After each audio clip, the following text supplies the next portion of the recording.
Chapter 5. On Being Lost. To admit that one is lost should not cause a great deal of shame, for it is nothing new. People have been losing their way for a long, long time. Listen to the words from an ancient book written by a prophet named Moses. Quote, "Remember how the Lord your God led you all the way in the desert these 40 years to humble you and to test you in order to know what was in your heart." Unquote. To the pilgrim who feels like they have been wandering in circles, I say, take heart. You are not alone. It seems that we are in good company. I know this might be of little consolation to most. As products of Western culture, we know that progress is the name of the game. Pilgrims and progress, they kind of go together. The truth is, the crux of the pilgrim's experience is to go somewhere. It is bad to get stuck, even for a short while. But to spend years without having made much headway would be akin to a prolonged death sentence. And unfortunately, this brutal punishment is not carried out in private. Rather, it seems like many want to stand by and watch. Sometimes the pilgrim feels like a spectacle before the world. Now, you should know that the audience does not mean us any harm, but drifting about lost in front of a crowd can become unnerving, especially when it involves one particular group who watch our progress more closely than most. Let me explain. Down through the years, the majority of pilgrims have not been independently wealthy. To overcome this embarrassing problem of cash flow, they have usually sought out wealthy patrons to help finance their holy journeys. And so it is with modern pilgrims. We likewise have our patrons. We call them by different names now, but not much else has changed. I'm referring to those generous people back home who give money to support our ministry, finance the budget, or whatever you call it. I mean the ones who we hope will keep on giving so our kids can eat. However, as those on the receiving end of this deal, it is important that we realize the reason why these patrons give their hard-earned money. It is not just because they like us, nor is it because they want our kids to grow into happy, well-adjusted adults. No, they give because they believe. They believe in the same things that we do. Their soul is stirred by the same visions that stir ours. As people of similar convictions, our patrons long to see what we have seen, to feel, even just touch, what we have felt. They watch our progress closely only so they might glimpse the journey through our eyes. This is at once comforting and the source of many a midnight anxiety attack. Deep inside, most pilgrims have at one time or another asked themselves, what will all these wonderful people think if they find out I am lost? Don't forget, our patrons love us. They really do believe in us. Most of them weep with us in our struggles and rejoice with us in our triumphs. Just knowing this brings comfort to the weary soul. But there is something else that most of us also know. We understand perfectly well that our patrons have the legitimate desire to know that their money is being well spent. Like good accountants, they want to see the numbers add up in a spiritual sort of way. And why shouldn't they? Nevertheless, this knowledge strikes fear in the heart of one who is acutely aware of his own bankruptcy. What kind of newsletter should pilgrims send home when they aren't making any progress? Just what do we say if we are feeling befuddled and confused? How can we even begin to tell our patrons that we have become lost along the way? Not lost in the theological sense of the word, but rather lost in the normal sense. Lost like someone who took a wrong turn or two, but is not sure where. Somewhere we missed the signs, and now we honestly don't know where we are, or even how to get back on track. Most, if not all, pilgrims have found themselves at this point some time or another on their journey. It is an emotionally charged moment when residual fears from childhood intersect with the ones we have cultivated as adults, distorting our perspective and making it hard to find God. It is a place where the fear of rejection raises the specter of economic ruin, and failing at one small task escalates into the certainty of being a failure. It is a terrifying place, but it is also a shining moment of truth. It is also, if I remember correctly, the exact point where the paths split into 3 roads, each leading to a very different destination. This lonely place, where each pilgrim comes face to face with some uncomfortable choices, is now before us. The left path. After long and careful deliberations, some pilgrims veer to the left. It's a nice-looking trail, wide, smooth, and well used. Those who choose to follow its course soon find themselves with a whole new language. They begin to speak evangelistically, as some call it. Here's how it happens. As someone who is still new to this pilgrimage thing, they try to describe the lands of their journey to their patrons back home. When they do, their audience is easily impressed by the images from this exotic new world. Then it so happens that the pilgrim receives a gushing response after having told some simple story, with a few extra details thrown in, by accident of course. In time, exaggerating a little here and enlarging a little there becomes the rule of thumb. Soon the journey's most insignificant moments are recast as exciting spiritual adventures or life-threatening perils. It is a fast downhill slide from there. Just like learning any new language, fluency grows with use. Quicker than you can say quagmire, what felt awkward in the beginning is now our mother tongue.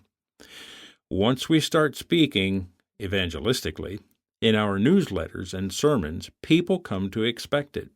We are soon ensnared by our own words. Back at the trailhead, this seems like a glorious upward path, one well worth traveling on for years.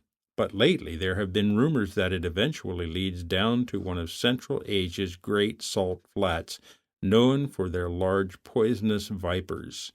With that said, may I suggest we search for a different route? The middle path. The middle path is the obvious one for us to explore next. With only a quick glance, it becomes clear that it is going to be more difficult than the left path. It will require real work. Nevertheless, it is a very attractive option. In fact, it seems to be the path of choice based on the pilgrim traffic around us. Thanks to the recent spread of technology, this middle choice has also become simpler than ever to follow. Make a quick run to the Xerox Center downtown, and presto! One can solve any ministry problem in his new land with a push of a button. If someone is an experienced singer or songwriter, they can quickly teach others to faithfully imitate the melodies that were so comfortable back home.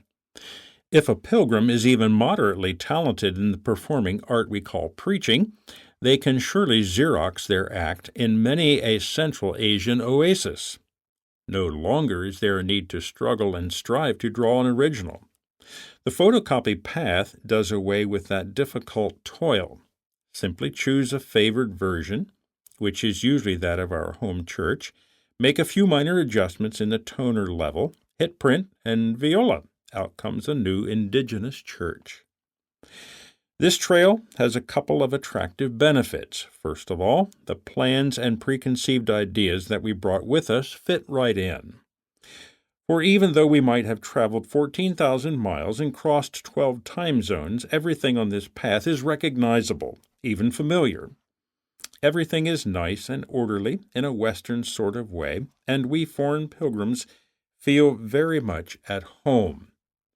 Second, this nice, neat church makes everyone happy. Everyone, that is, except for the Central Asian believers who are undergoing culture shock every Sunday morning. Once they enter that sacred door, they cross into an unreal world where spirituality is often equated with punctuality, even though they have known since childhood that nothing important ever starts on time. After a lifetime of sitting on warm floor cushions, they are obliged to position their bodies on cold metal chairs to meet with God. Since this middle path is a popular route, perhaps I should explain in some detail how it is navigated. It is rather simple, so it is no small wonder that many choose this direction. I know it was easy for me, but I will save that story for later. There are only 3 important steps in navigating the middle path. 1. Start with young people, those young enough that they are still compliant and won't question your authority. Be careful when dealing with mature adults, especially a grown man with a family. They have a tendency to mess up the best-laid plans. Number 2. Now throw in some money, but little by little, and not too much in one place. It doesn't matter what currency is used, but we have found that U.S. dollars work best in Central Asia.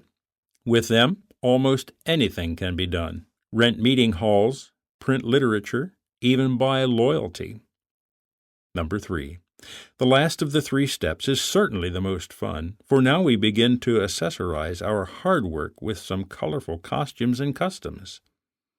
Exotic hats and dances work great, and Central Asia has some of the finest. Time has shown this to be a most successful route. Many a large church has been started on this path. Of course, it's a different question altogether to ask if any of them are actually indigenous. In spite of its obvious attractions, a word of caution about this middle path may be in order here. There are a few small difficulties in store for the pilgrim who chooses this direction. First, this middle course is not for those on a budget. It can become expensive to keep the new friends happy once we've become their source of all good things. Our friends soon lose faith in us when we cannot live up to their expectations. Besides, real friendships are built on equality and reciprocity, things that do not develop when everything is a one-way street. The second problem is that the young people chosen for leadership may be impressionable and easy to control, but they also have little authority in their community. Central Asian society has this bothersome habit of honoring the wisdom that comes from living a long time, raising a family, and having the gray hair to prove it. This can truly become annoying if a few years down the road some of those young and easily controlled leaders grow into strong-willed adults. They may actually start expecting that we listen to them. This is a troubling role reversal for the pilgrim who is accustomed to being in control. Some might say that this particular path is shallow, and the truth is this choice usually holds so little soil that it seldom grows anything that could be called indigenous. But it is not our place to judge such matters, and we do not have to. The harsh, inhospitable spiritual climate of Central Asia is more than capable of pronouncing its own verdict. For you see, the most discouraging part of this well-worn path is its destination. After years of hard work, pilgrims may find themselves somewhere other than where they had hoped. It makes for a most miserable morning when a pilgrim awakes to find himself at the wrong destination. I should know. Personal explorations in the middle. It was hot and dry the morning I awoke at the wrong destination. Or should I say, it was very unpleasant the morning I awoke at the wrong destination and realized that it was wrong. I was standing among nice straight rows of folding chairs at church after a well-ordered Sunday morning worship service, enjoying a bit of small talk with a young woman I'll call Sophia. Sophia was the fruit of a joint effort of sorts. Early in my journey, I had partnered with a talented, hard-working fellow pilgrim. Together, we dreamed of starting a training center where we would train the future leaders of the Indigenous church. As a slogan, it sounded so good, so much like something from a missions textbook. Sophia was one of our first students. She was also one of our very few students, for God in His mercy did not allow our training center to last long. Nevertheless, what I had seen this morning was proof that we could train good leaders at our training center. This former student of ours was bright and energetic. She could preach, teach, and pray with the best of them. She even spoke a little English. No doubt about it, she would go far, perhaps further than I had thought. This young and inexperienced lady had already become a key leader in an equally young and inexperienced church. Yet she and the church seemed to be doing quite well. Her performance thus far had made our training center proud. As befitting my role in her ministry's development, I decided to engage in some appropriate small talk after the service that morning. "So, it seems God is blessing this little church of yours," I said in my most pastoral voice. I was not expecting a real reply. A little meaningless Christian jargon would have been fine. You know, the things we usually say to the pastor after a Sunday morning service. That is not what came in return. Perhaps we had not schooled Sophia well in the subtle undertones of being religious, for her reply came straight from the heart. Like a flash flood in the desert, its muddy waters surged with raw but honest power. "Do you really think this is our church?" she responded. "Do you see anything here that is ours? Everything is imported from your world." Pointing around us, Sophia continued, This order, this structure, this is not my culture. If I ever go somewhere else, I want to act like the Apostle Paul, not like missionaries. Why couldn't you have come here and acted like the apostle?"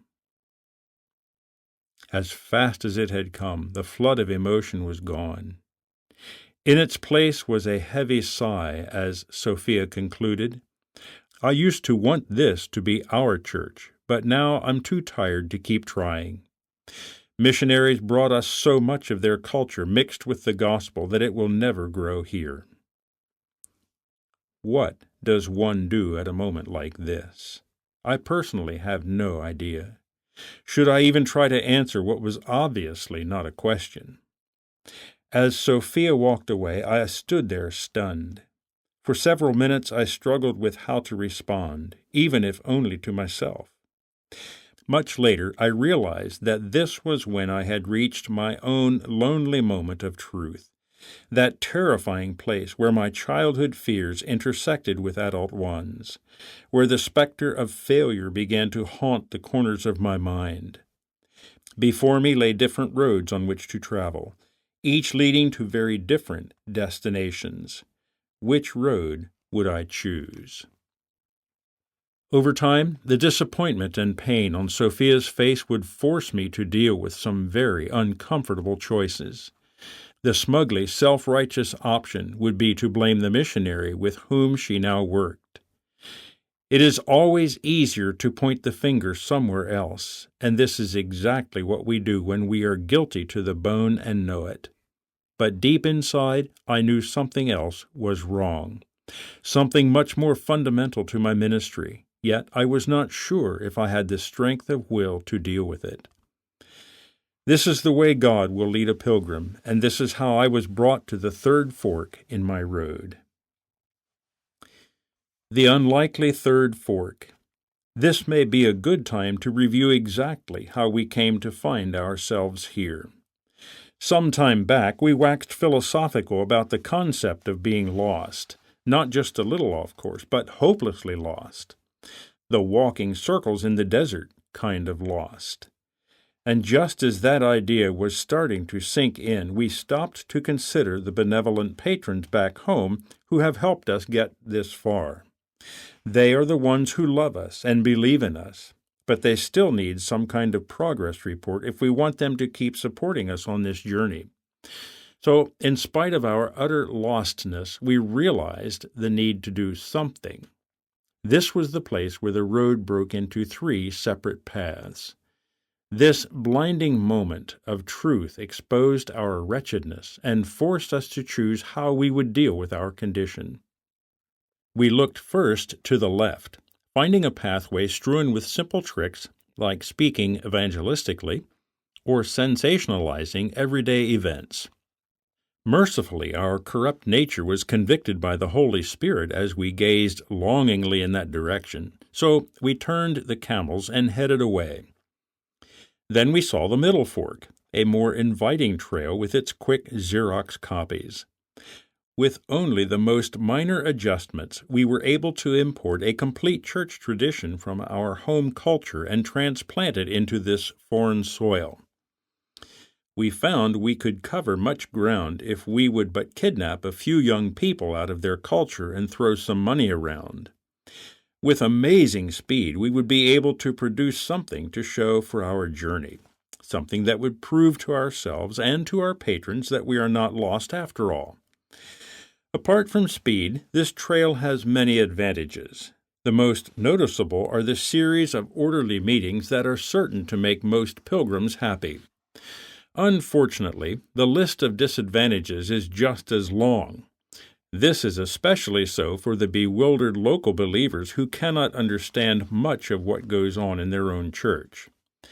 This particular path, the middle one as we have called it, is well traveled. Some pilgrims will spend a career pressing forward on this alluring trail. Of course, it should be remembered that others may have to spend their careers cleaning up the debris of the heartbreaks strewn along its way. So now it seems that the path winding off to the right is the only one remaining for us to explore. I say explore because it is mostly uncharted. Few there are who travel its way. At first glance, this path is not attractive at all. In fact, one might say that it looks rather bleak. I doubt any of us will be sending home pictures from this part of the journey. But sometimes life leaves us with little choice. Even though the road ahead appears rigorous, I believe it is our best hope for the future. So, just what is this last path? It is an unpretentious little thing called the truth. In order to travel along this path, we simply write to our beloved patrons and tell them that we really don't know what we are doing. We must freely admit that we haven't yet seen what an Indigenous church will look like here. And unless someone shows us, we doubt that we ever will. This path requires us to stop leading others to believe that we are some kind of spiritual giants. We come clean with everyone, our friends, our family, our supporters, and our God. By being honest, we find that we can no longer take credit for any good thing that happens. All the credit, all the praise will have to rise to someone else. But in exchange for the applause of people, we may just find something of greater value. Once we stop building shrines and caravanseries for ourselves, we will be able to see wonderful signs up ahead.